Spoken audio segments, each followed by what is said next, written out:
ये लेख भगत सिंह ने जेल में रहते हुए लिखा था और यह 27 सितंबर 1931 को लाहौर के अखबार द पीपल में प्रकाशित हुआ। इस लेख में भगत सिंह ने ईश्वर की उपस्थिति पर अनेक तर्कपूर्ण सवाल खड़े किए हैं और इस संसार के निर्माण, मनुष्य के जन्म, मनुष्य के मन में ईश्वर की कल्पना के साथ साथ संसार में मनुष्य की दीनता, उसके शोषण, दुनिया में व्याप्त अराजकता और वर्गभेद की स्थितियों का भी विश्लेषण किया है। ये भगत सिंह के लेखन के सबसे चर्चित हिस्सों में रहा है। स्वतंत्रता सेनानी बाबा रणधीर सिंह 1930-31 के बीच लाहौर के सेंट्रल जेल में कैद थे। वे एक धार्मिक व्यक्ति थे जिन्हें ये जानकर बहुत कष्ट हुआ कि भगत सिंह का ईश्वर पर विश्वास नहीं है। वे किसी तरह भगत सिंह की कालकोठरी में पहुंचने में सफल हुए और उन्हें ईश्वर के अस्तित्व पर यकीन दिलाने की कोशिश की। असफल होने पर बाबा ने नाराज होकर कहा, प्रसिद्धि से तुम्हारा दिमाग खराब हो गया है और तुम अहंकारी बन गए हो जो कि एक काले पर्दे की तरह तुम्हारे और ईश्वर के बीच खड़ी है।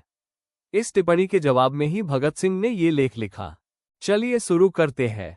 एक नया प्रश्न उठ खड़ा हुआ है। क्या मैं किसी अहंकार के कारण सर्वशक्तिमान, सर्वव्यापी तथा सर्वज्ञानी ईश्वर के अस्तित्व पर विश्वास नहीं करता हूं? मेरे कुछ दोस्त शायद ऐसा कहकर मैं उन पर बहुत अधिकार नहीं जमा रहा हूं, मेरे साथ अपने थोड़े से संपर्क में इस निष्कर्ष पर पहुंचने के लिए उत्सुक हैं कि मैं ईश्वर के अस्तित्व को नकार कर कुछ जरूरत से ज्यादा आगे जा रहा हूं और मेरे घमंड ने कुछ हद तक मुझे इस अविश्वास के लिए उकसाया है। मैं ऐसी कोई शेखी नहीं बघारता कि मैं मानवीय कमजोरियों से बहुत ऊपर हूं। मैं एक मनुष्य हूं और इससे अधिक कुछ नहीं। कोई भी इससे अधिक होने का दावा नहीं कर सकता। ये कमजोरी मेरे अंदर भी है। अहंकार भी मेरे स्वभाव का अंग है।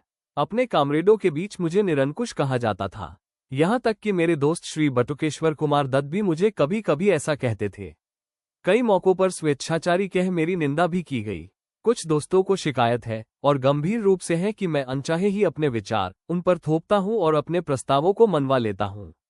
ये बात कुछ हद तक सही है। इससे मैं इनकार नहीं करता। इसे अहंकार कहा जा सकता है।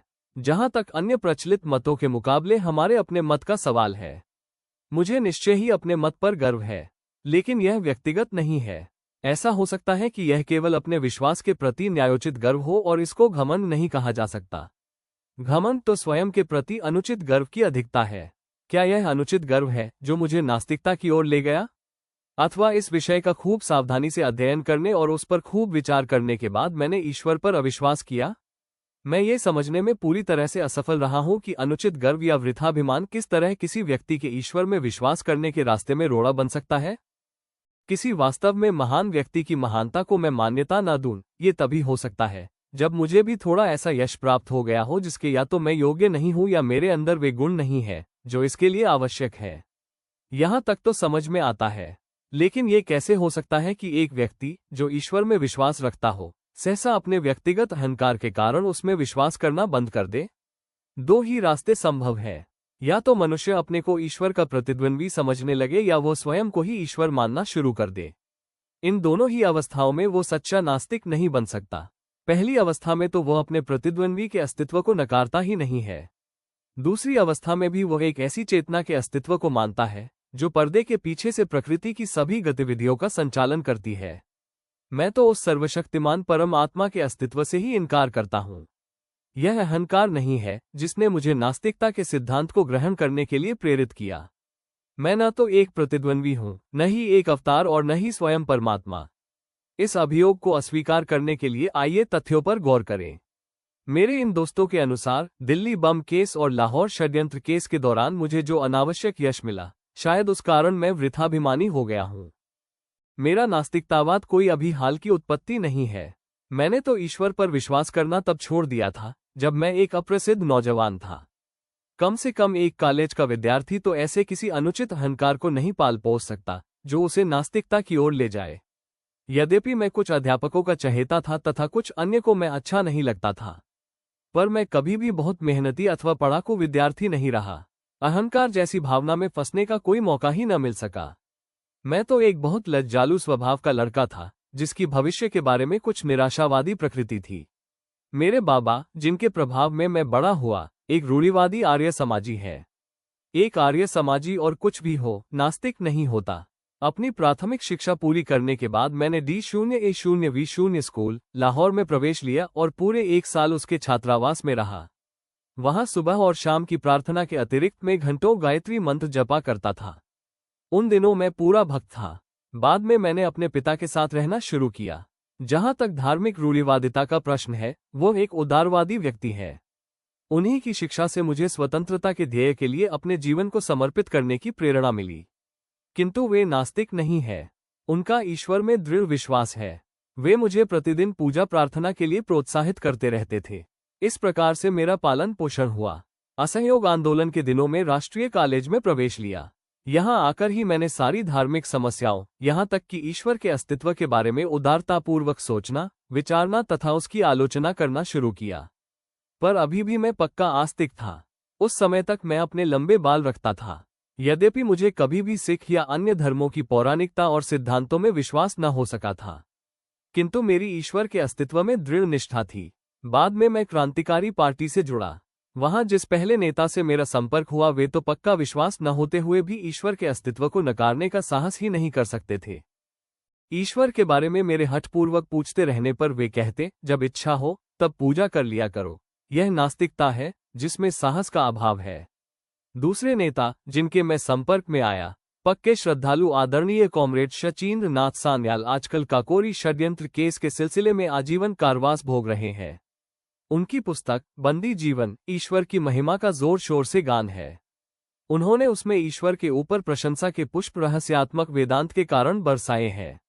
28 जनवरी 1925 को पूरे भारत में जो दी रिवोल्यूशनरी क्रांतिकारी पर्चा बांटा गया था, वो उन्हीं के बौद्धिक श्रम का परिणाम है। उसमें सर्वशक्तिमान और उसकी लीला एवं कार्यों की प्रशंसा की गई है। मेरा ईश्वर के प्रति अविश्वास का भाव क्रांतिकारी दल में भी प्रस्फुटित नहीं हुआ था। काकोरी के सभी 4 शहीदों ने अपने अंतिम दिन भजन प्रार्थना में गुजारे थे। राम प्रसाद बिस्मिल एक रूढ़िवादी आर्य समाजी थे। समाजवाद तथा साम्यवाद में अपने वृहद अध्ययन के बावजूद राजेन लाहिड़ी उपनिषद एवं गीता के श्लोकों के उच्चारण की अपनी अभिलाषा को दबा न सके। मैंने उन सब में सिर्फ एक ही व्यक्ति को देखा जो कभी प्रार्थना नहीं करता था और कहता था, दर्शन शास्त्र मनुष्य की दुर्बलता अथवा ज्ञान के सीमित होने के कारण उत्पन्न होता है। वह भी आजीवन निर्वासन की सजा भोग रहा है, परंतु उसने भी ईश्वर के अस्तित्व को नकारने की कभी हिम्मत नहीं की। इस समय तक मैं केवल एक रोमांटिक आदर्शवादी क्रांतिकारी था। अब तक हम दूसरों का अनुसरण करते थे। अब अपने कंधों पर जिम्मेदारी उठाने का समय आया था। यह मेरे क्रांतिकारी जीवन का एक निर्णायक बिंदु था। अध्ययन की पुकार मेरे मन के गलियारों में गूंज रही थी। विरोधियों द्वारा रखे गए तर्कों का सामना करने योग्य बनने के लिए अध्ययन करो। अपने मत के पक्ष में तर्क देने के लिए सक्षम होने के वास्ते पढ़ो।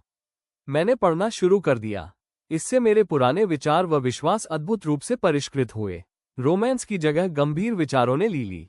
न और अधिक रहस्यवाद, न ही अंधविश्वास। यथार्थवाद हमारा आधार बना। मुझे विश्वक्रांति के अनेक आदर्शों के बारे में पढ़ने का खूब मौका मिला।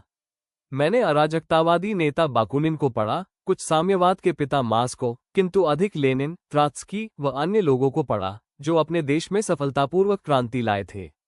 ये सभी नास्तिक थे। बाद में मुझे निर्मल स्वामी की पुस्तक सहज ज्ञान मिली। इसमें रहस्यवादी नास्तिकता थी। 1926 के अंत तक मुझे इस बात का विश्वास हो गया कि एक सर्वशक्तिमान परमात्मा की बात, जिसने ब्रह्मांड का सृजन, दिग्दर्शन और संचालन किया, एक कोरी बकवास है। मैंने अपने इस अविश्वास को प्रदर्शित किया। मैंने इस विषय पर अपने दोस्तों से बहस की। मैं एक घोषित नास्तिक हो चुका था। मई 1927 में मैं लाहौर में गिरफ्तार हुआ। रेलवे पुलिस हवालात में मुझे 1 महीना काटना पड़ा। पुलिस अफसरों ने मुझे बताया कि मैं लखनऊ में था जब वहां काकोरी दल का मुकदमा चल रहा था, कि मैंने उन्हें छुड़ाने की किसी योजना पर बात की थी, कि उनकी सहमति पाने के बाद हमने कुछ बम प्राप्त किए थे, कि 1927 में दशहरा के अवसर पर उन बमों में से एक परीक्षण के लिए भीड़ पर फेंका गया, कि यदि मैं क्रांतिकारी दल की गतिविधियों पर प्रकाश डालने वाला एक वक्तव्य दे दूं तो मुझे गिरफ्तार नहीं किया जाएगा और इसके विपरीत मुझे अदालत में मुखबिर की तरह पेश किए बगैर रिहा कर दिया जाएगा और इनाम दिया जाएगा। मैं इस प्रस्ताव पर हंसा। ये सब बेकार की बात थी। हम लोगों की भांति विचार रखने वाले अपनी निर्दोष जनता पर बम नहीं फेंका करते। एक दिन सुबह C0I0D0 के वरिष्ठ अधीक्षक श्री न्यूमन ने कहा कि यदि मैंने वैसा वक्तव्य नहीं दिया तो मुझ पर काकोरी केस से संबंधित विद्रोह छेड़ने के षड्यंत्र तथा दशहरा उपद्रव में क्रूर हत्याओं के लिए मुकदमा चलाने पर बाध्य होंगे और कि उनके पास मुझे सजा दिलाने व फांसी पर लटकवाने के लिए उचित प्रमाण है। उसी दिन से कुछ पुलिस अफसरों ने मुझे नियम से दोनों समय ईश्वर की स्तुति करने के लिए फुसलाना शुरू किया। पर अब मैं एक नास्तिक था। मैं स्वयं के लिए यह बात तय करना चाहता था कि क्या शांति और आनंद के दिनों में ही मैं नास्तिक होने का दम भरता हूं या ऐसे कठिन समय में भी मैं उन सिद्धांतों पर अडिग रह सकता हूं। बहुत सोचने के बाद मैंने निश्चय किया कि किसी भी तरह ईश्वर पर विश्वास तथा प्रार्थना मैं नहीं कर सकता। नहीं, मैंने एक क्षण के लिए भी नहीं की। यही असली परीक्षण था और मैं सफल रहा। अब मैं एक पक्का अविश्वासी था और तब से लगातार हूं। इस परीक्षण पर खरा उतरना आसान काम न था। विश्वास कष्टों को हल्का कर देता है, यहां तक कि उन्हें सुखकर बना सकता है। ईश्वर में मनुष्य को अत्यधिक सांत्वना देने वाला एक आधार मिल सकता है। उसके बिना मनुष्य को अपने ऊपर निर्भर करना पड़ता है। तूफान और झंझावात के बीच अपने पांवों पर खड़ा रहना कोई बच्चों का खेल नहीं है। परीक्षा की इन घड़ियों में अहंकार यदि है तो भाप बनकर उड़ जाता है और मनुष्य अपने विश्वास को ठुकराने का साहस नहीं कर पाता। यदि ऐसा करता है तो इससे यह निष्कर्ष निकलता है कि उसके पास सिर्फ अहंकार नहीं वरन कोई अन्य शक्ति है। आज बिल्कुल वैसी ही स्थिति है। निर्णय का पूरा पूरा पता है। एक सप्ताह के अंदर ही यह घोषित हो जाएगा कि मैं अपना जीवन एक ध्येय पर न्योछावर करने जा रहा हूं। इस विचार के अतिरिक्त और क्या सांत्वना हो सकती है? ईश्वर में विश्वास रखने वाला हिंदू पुनर्जन्म पर राजा होने की आशा कर सकता है। एक मुसलमान या ईसाई स्वर्ग में व्याप्त समृद्धि के आनंद की तथा अपने कष्टों और बलिदान के लिए पुरस्कार की कल्पना कर सकता है। किंतु मैं क्या आशा करूं? मैं जानता हूं कि जिस क्षण रस्सी का फंदा मेरी गर्दन पर लगेगा और मेरे पैरों के नीचे से तख्ता हटेगा, वो पूर्ण विराम होगा, वो अंतिम क्षण होगा। मैं या मेरी आत्मा सब वहीं समाप्त हो जाएगी। आगे कुछ न रहेगा। एक छोटी सी जूझती हुई जिंदगी, जिसकी कोई ऐसी गौरवशाली परिणति नहीं है, अपने में स्वयं एक पुरस्कार होगी, यदि मुझमें इस दृष्टि से देखने का साहस हो। बिना किसी स्वार्थ के यहाँ या यहाँ के बाद पुरस्कार की इच्छा के बिना, मैंने अनासक्त भाव से अपने जीवन को स्वतंत्रता के ध्येय पर समर्पित कर दिया है, क्योंकि मैं और कुछ कर ही नहीं सकता था। जिस दिन हमें इस मनोवृत्ति के बहुत से पुरुष और महिलाएं मिल जाएंगे, जो अपने जीवन को मनुष्य की सेवा और पीड़ित मानवता के उद्धार के अतिरिक्त कहीं समर्पित कर ही नहीं सकते, उसी दिन मुक्ति के युग का शुभारंभ होगा। वे शोषकों, उत्पीड़कों और अत्याचारियों को चुनौती देने के लिए उत्प्रेरित होंगे। इसलिए नहीं कि उन्हें राजा बनना है या कोई अन्य पुरस्कार प्राप्त करना है यहाँ या अगले जन्म में या मृत्युपरांत स्वर्ग में। उन्हें तो मानवता की गर्दन से दास्ता का जुआ उतार फेंकने और मुक्ति एवं शांति स्थापित करने के लिए इस मार्ग को अपनाना होगा।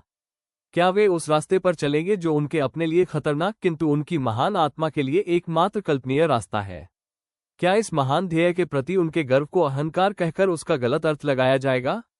कौन इस प्रकार के घृणित विशेषण बोलने का साहस करेगा? या तो वो मूर्ख है